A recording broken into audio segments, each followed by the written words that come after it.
Whoa, this feels weird. It feels like it's been really long, and do I even know how to do this?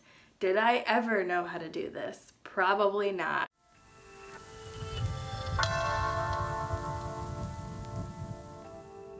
But coming off that Pintober spirit, I am going to share my October wrap-up. Something I did, I can't remember if it was last month or in previous months. I'm gonna pick 3 books to talk about in depth, and I will share all the books I read with you. They're behind me, so you probably already know. Especially if you're on Instagram, then you definitely already know. I do leave reviews for all the books on my Goodreads, which will be linked below, so feel free to check that out too if you're like, you didn't talk about the one I wanted to hear about. Because I've been there, it happens. So let's get into it. So I'm just gonna go through the stack and tell you what I read, and then I'll tell you the 3 that I'm gonna talk about. But I read We Have Always Lived in the Castle. Jenna from Jenna Reads Books, I will link her Instagram down below, sent me this book for my birthday, and I read it this month. I also read American Ghost. This was sent to me by Skyhorse Publishing, and the cover though, are you serious? That is beautiful and I love it. The next book I read was Hot Toddy, and the author sent me this book. She signed it. I also read There's Someone Inside Your House. This is one of the books I'm going to be talking about. I read White Bodies, which is another book I'm going to be talking about, and was sent to me by Touchstone, and I'm so grateful. I love it. And lastly, this felt like forever ago, but I read The Roanoke Girls, which is the 3rd one that I'll be talking about. So first I'm going to talk about There's Someone Inside Your House. This was actually a really interesting experience for me because in the beginning, this book is, it's meant to be like creepy and kind of scary and alarming, but is written in like a YA style. And in the beginning, I want to say like 40 pages in, I was like, do I want to read this? I personally really enjoy YA novels, and the beginning of this felt too like young adults, but not in like an immature way. It just was like too mushy or fluffy or unrealistic to me. It just felt too detached and I just didn't grab onto anything right away. Did any of that make sense? I just went somewhere. But like right after that, I was like, oh gosh, this is about to be an experience. And that's exactly what happened. I have never felt the kind of scared that I feel in watching like a scary movie from a book. And this book changed that for me. There was like a moment where I was reading this one night and I was sitting next to Wes, and I like had to put it down for a second and was like, I'm so scared right now. And he did not understand at all. He was like, I don't know how, and I don't know how to help you because I don't know what's going on. But I actually really loved that. That's never happened to me before. It's always hard for me in wrap-ups because I don't want to like go crazy into what the book's about. You can read the synopsis and it's all there. What feels important for me to say is that this was an experience worth having. And it doesn't just have like fear factor in it. There's a lot of interesting content that encompassed diversity and relationship qualms and things of that nature that I felt were really interesting. Content about like difficult family dynamics. I would say the first 40 pages were worth it to build up the story. So that's part of like why it's still imperative to the story, but it's worth getting through to the meat of the story. I really liked it. I think it is fantastic, and it's one that I will definitely recommend for like a creepy or spooky read. Really glad I read it in October. The next one I'm going to talk about is White Bodies. I had been hyping this up all throughout my videos in October because I was joining a buddy read that I unfortunately didn't get to participate in as much as I wanted to. Job and life took me over.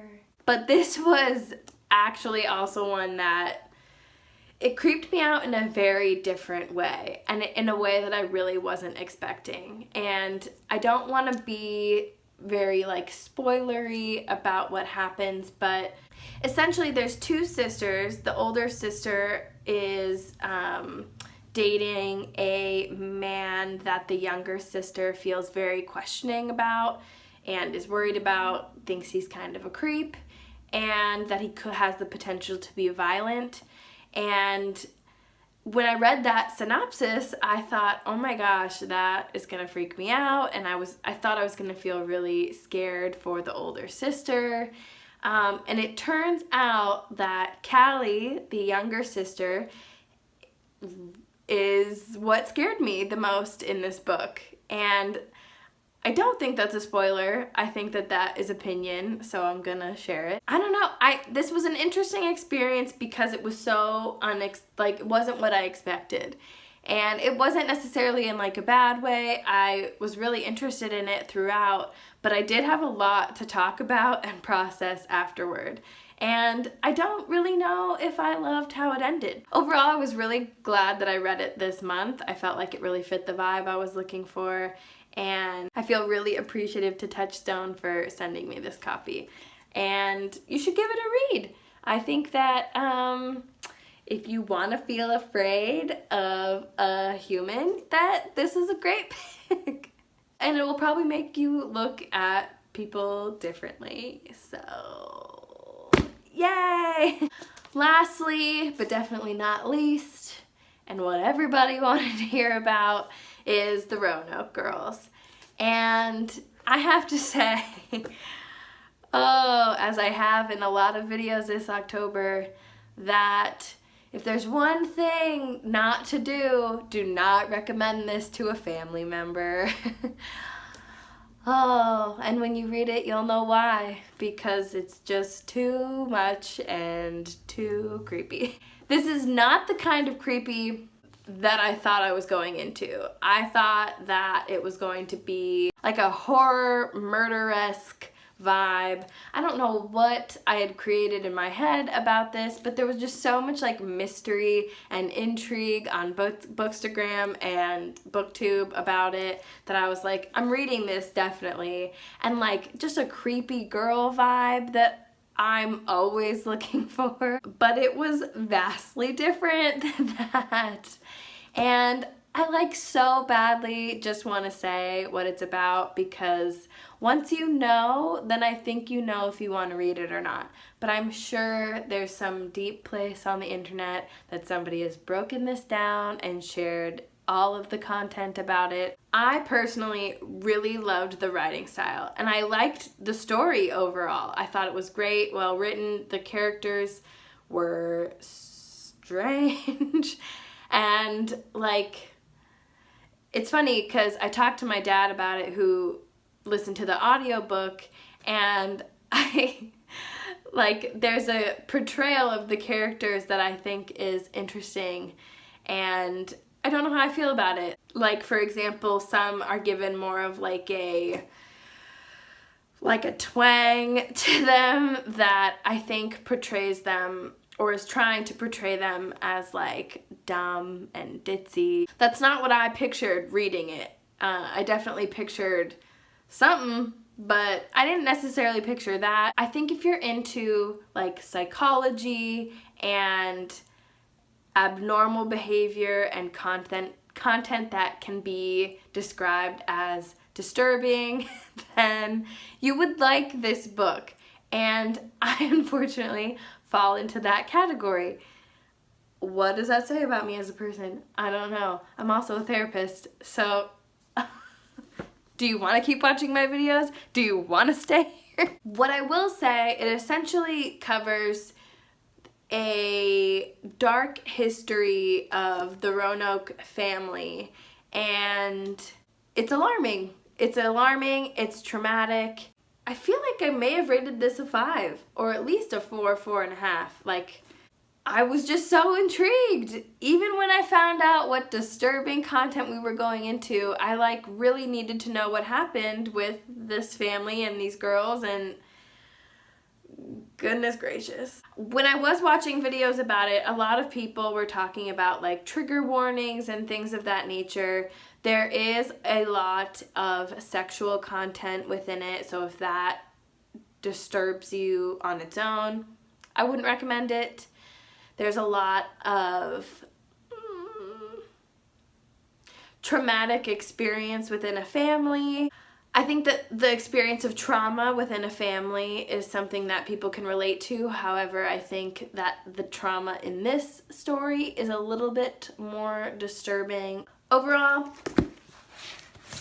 I really enjoyed it. So these are the 3 reads that I highly recommend from my October reads. They all are pretty different in their content and like nature, but I really liked them. I really enjoyed all my books overall this month, and I didn't think I was gonna get through this many just because my job was really kicking this month and I was doing Pintober, which I loved and appreciate everybody for watching and participating in. Thank you. That is all for my October wrap-up. Please let me know if you read any of these books below, or if you just want to talk about them and process them, because I'm down, always. I will always talk about it, please, especially this month. But thank you for watching. I really appreciate it, and I will talk to you soon. Bye.